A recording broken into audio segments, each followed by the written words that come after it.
Et bonjour à tous. Alors malheureusement, Marie-Josée Laurin, qui a coécrit cette communication, n'est pas présente avec moi aujourd'hui pour raison personnelle. Donc je suis heureux de vous présenter cette communication intitulée « Les conditions d'amélioration de la qualité du travail, expérimentation réflexive de consultants et consultantes en développement organisationnel à l'aide d'approches psychosociologiques ». Alors, l'idée de ma présentation ou de notre présentation, je vais essayer de parler au nom, même si Marie-Josée n'est pas là, c'est de faire le lien vraiment avec la thématique générale du colloque d'aujourd'hui du CRIMT. Donc, avec cette question qui nous servira un peu de guide lors de ma présentation, que peut apporter l'interdisciplinarité psychosociologique à une pratique réflexive des professionnels visant l'amélioration de la qualité de leur travail? Parce que c'est le travail de qualité, le concept clé de ce colloque. On a tenté de faire un lien entre notre recherche et donc le travail de qualité ou la qualité de travail, on a renversé. Alors, évidemment, en 15 minutes, je vais faire très court au niveau de la présentation des recherches, mais cette communication se base sur 3 recherches. Un article de Marie-Josée Laurin et de Cécile Nicolas sur les consultants, pris entre l'arbre et l'écorce ou comment concilier vendre du conseil et co-construire l'intervention, puisque les consultants en développement organisationnel sont dans ce paradoxe-là, on leur demande de vendre du conseil et en même temps on leur demande de construire le conseil, de co-construire le conseil avec leurs clients. Deuxième recherche sur laquelle se base cette communication, ma propre thèse de doctorat, intitulée « Le consultant en développement organisationnel, sujet au cœur des paradoxes du métier ». Donc, quelque part, ça se veut un peu l'article de Marie-Josée Laurin et Cécile Nicolas de manière beaucoup plus élargie.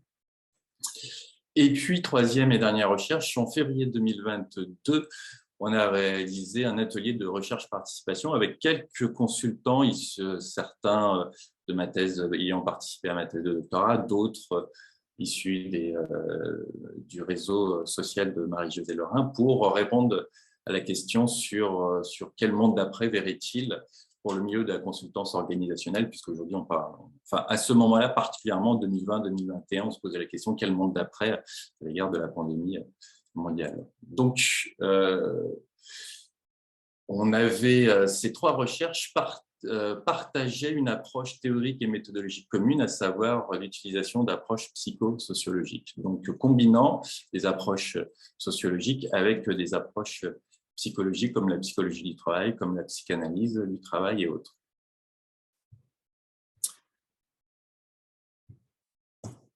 Alors, qu'est-ce qu'on entend par psychosociologie, approche psychosociologique? Si vous n'êtes pas familier, c'est des recherches qui visent deux choses. Un, la co-construction de savoirs critiques, et je souligne critique et co-construction qui est déjà soulignée dans le PowerPoint, à travers l'engagement des chercheurs. Et critique, je vais faire lien avec la présentation précédente de David, à savoir qu'il y a un regard qui se veut à la fois critique, qui peut être aussi dénonçant des situations éventuellement d'aliénation, de domination, d'un management qui peut se trouver donc excessif à l'égard des conditions de travail des employés. Et deuxième élément, que ça favorise une émergence et une consolidation d'un sujet politique au travail, je fais toujours lien avec David, en agissant sur le travail immédiat et sur les conditions normatives à travers ce qu'on peut appeler des stratégies de capacitation. On parle de pouvoir d'agir, de puissance d'agir, d'empowerment aussi, ce qui est un concept assez utilisé. Donc, ça se veut vraiment, ces recherches-là sont vraiment un double objectif, pour résumer, c'est recherche et intervention. Le contexte managérial, mais je vais tout simplement quasiment zapper cette description du contexte managérial parce qu'il est exactement comme David précédemment a présenté. Si je reprends ces mots, c'est entrepreneur de soi. En gros, c'est l'accentuation de la responsabilité individuelle versus l'action collective pour une nouvelle conception du travail contemporain. Et donc, on peut se poser comme questionnement, savoir si ce n'est pas une nouvelle forme d'aliénation. Alors nous, donc, on s'intéresse, en tant que psychosociologue, à l'enjeu de la santé du travail au travail. On n'ira pas, j'en ferai pas la différence aujourd'hui dans cette communication. Et donc, on en fait un lien avec la qualité de travail. Nous, on postule que la qualité du travail passe par la santé du travail, les deux étant intimement liés aussi, pour ne pas dire quasiment synonyme. Et pour cela, les approches psychosociologiques s'intéressent au travail réel, c'est-à-dire le travail vécu par les employés. Et quand je dis employés, c'est autant les employés subordonnés que les managers, les gestionnaires, que les consultants, que les hauts dirigeants. Donc, c'est vraiment s'intéresser à ce qu'ils font dans la réalité. Parce que d'un côté, il y a les prescriptions qui sont données souvent par les managers, les gestionnaires, et eux-mêmes donnés par les hauts dirigeants.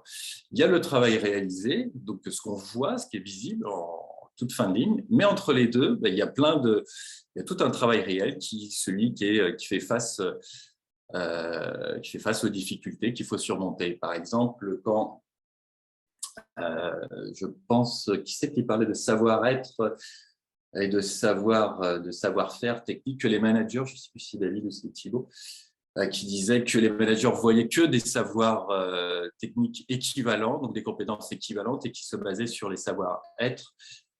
Justement, l'erreur est de croire que tous les savoir-faire sont identiques, puisque ça passe par du travail réel. Donc, quelles compétences ils développent différentes de leurs voisins pour arriver à surmonter des difficultés. Donc, voilà le contexte. Finalement, je ne voulais pas le décrire, je l'ai décrit un petit peu, on va dire, renchéri sur celui de David. Et donc, nous, on pose comme postulat que la santé, c'est pas forcément la santé au travail, la santé du travail, la qualité du travail, pour simplifier, pour être simpliste, vous m'en excuserez, je mettrai les 3 synonymes aujourd'hui. C'est pas seulement s'adapter aux conditions du travail, parce que c'est communément compris comme ça, c'est s'adapter. Et là, on aura une belle discussion avec Thibaut sur justement la résilience organisationnelle qui l'a définie avec l'adaptation. Nous, on dit que ce n'est pas forcément donc seulement s'adapter, c'est aussi adapter, normalement, ça se voudrait, on va dire ça plutôt conditionnel, adapter les conditions de travail, revoir les conditions de travail, revoir éventuellement toute l'organisation du travail, pas forcément toute, mais en tout cas en partie, pour l'adapter elle-même aux vraies conditions de travail. C'est-à-dire face aux difficultés qui se répètent et pour lesquelles il y aurait plutôt à mettre en cause l'organisation du travail elle-même. Donc, la santé, s'adapter et adapter vraiment dans les deux sens. Et donc, on en arrive à dire que la qualité du travail passe par ce double mouvement.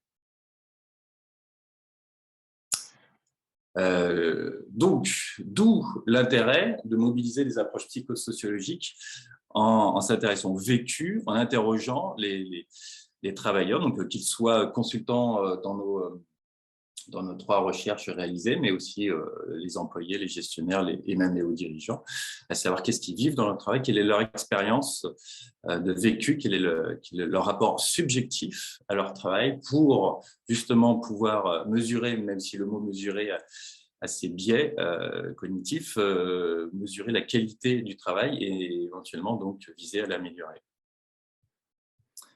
Donc, on en arrive là. Et par exemple, l'approche justement l'intérêt des approches psychosociologiques est celle que on va, à travers cet intérêt sur le travail vécu, l'expérience même vécue, non seulement remettre sur table toute l'organisation du travail, leur travail, donc les techniques, sous-entendu les techniques managériales d'évaluation, pour faire un lien avec David, face aux difficultés qui se présentent, et ça je fais lien avec la présentation de Thibaut, pour donc la remettre à plat en même temps que s'intéresser à leur propre, j'ai pu dire un instant, leur propre rapport subjectif au travail, c'est-à-dire également leur propre histoire, puisque si Thibaut s'intéresse aux conditions de mindset, de résilience organisationnelle, et c'est bien qu'il y a des individus qui ont des rapports plus ou moins différents au travail et qui peut s'expliquer justement par des expériences passées de travail, par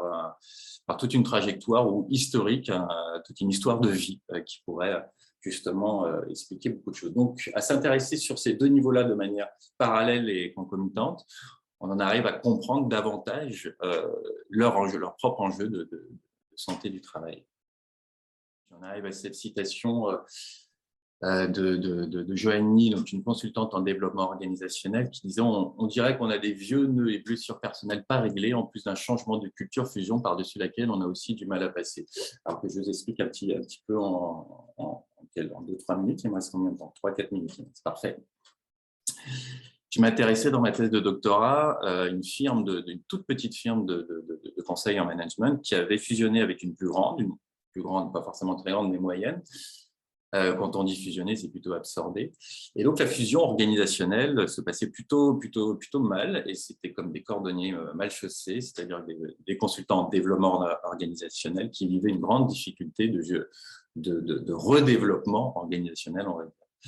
Donc, il y avait ça, il y avait un directeur, leur directeur de firme de conseil, qui, par des prescriptions, voire des contraintes, voire des injonctions de ses associés qui lui disaient bah, tu n'as pas le choix que d'adapter ta petite firme de conseil à la nôtre. Donc, fais vite d'adapter tes consultants et consultantes à notre culture organisationnelle. Donc, ça se passait plutôt mal.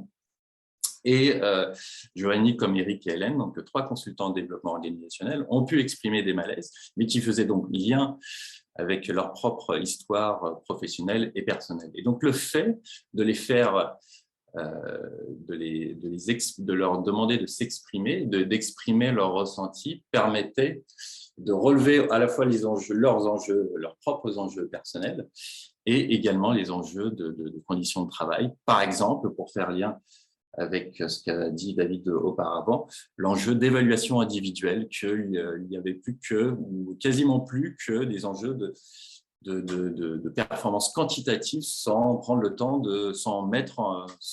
mettant de côté toute la qualité du travail en termes de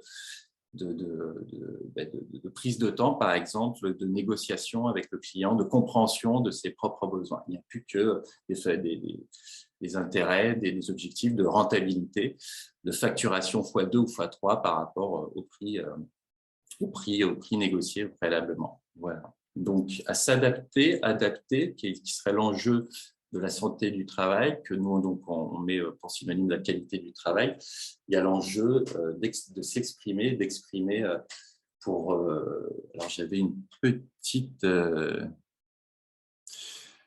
Oui, je reprenais le mot étymologique, enfin le sens étymologique d'exprimer, s'exprimer, exprimer, faire sortir en pressant ce qu'on pense, ce qu'on ressent. Donc, ces approches psychosociologiques ont cet intérêt, un peu d'une manière, en reprenant ce mot presser, de les presser, non pas de les stresser, mais de les presser pour savoir ce qu'ils pensent et ressentent, et ainsi pouvoir discuter à la fois des conditions de travail, à la fois de leurs propres enjeux subjectifs. Et donc, s'exprimer pour se faire comprendre. Et là, voyons-nous l'intérêt de la recherche dite intervention. Puisque, comme a dit David, ici, il y a un phénomène d'individualisation qui pousse justement à des excès de rationalisation du management. L'enjeu, c'est de faire un phénomène, un contre-phénomène qui irait dans l'autre sens, justement, qui reconstruirait du collectif. C'est bien l'enjeu, reconstruire du collectif face à cette dérive d'individualisation. Et pour ça, c'est s'exprimer pour se faire comprendre. Pour remarquer, par exemple, que les uns et les autres, finalement, partagent des mêmes souffrances au travail, alors qu'ils auraient tendance à croire que c'est leur problème individuel, comme celui de mal s'organiser, de mal vivre, avec trop de stress leur travail, les pressions, alors que finalement, c'est particulièrement partagé. Voilà, donc adapter, s'adapter, ce sera mon mot de la fin. Il y a comme réponse s'exprimer et exprimer. Voilà, je vous remercie.